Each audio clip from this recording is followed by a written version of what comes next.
వివేక హత్య కేసులో విచారణ ఎదుర్కొంటున్న ఎంపీ అవినాష్ స్పందించారు. షర్మిల, సునీత ఆరోపణలపై మండిపడ్డారు. ఆ వ్యాఖ్యలు వినడానికి చాలా భయంకరంగా ఉన్నాయని అంటున్నారు అవినాష్ రెడ్డి.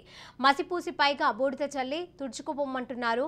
తుడుచుకుంటూ పోతే తిడుతూనే ఉంటారని చెప్పుకొచ్చారు. వారు ఏమైనా ఎంతైనా మాట్లాడుకొని వారు మనుషులైతే వారిది మనిషి పుట్టుక అయితే విచక్షణ విఘ్నత ఉంటుందని అన్నారు. అందుకే ఆ వ్యాఖ్యలు వారి విఘ్నతకే వదిలేస్తున్నారని దుయ్యబట్టారు.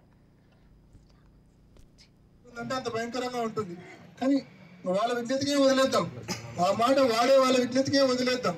ఎందుకంటే పరిస్థితి ఎలా ఉంటుందంటే మొహానికి మసి పూస్తారు, లేకుంటే మీద బుడిద వేస్తారు. నువ్వు కరుక్కో అంటారు, నువ్వు తుడుచుకో అంటారు. నువ్వు తుడుచుకుంటూ పోతే తిడుతూనే ఉంటారు. నీ విజ్ఞతకే వదిలేస్తున్నా, మాట్లాడే వాళ్ళ విజ్ఞతకే నేను వదిలేస్తా ఉన్నా.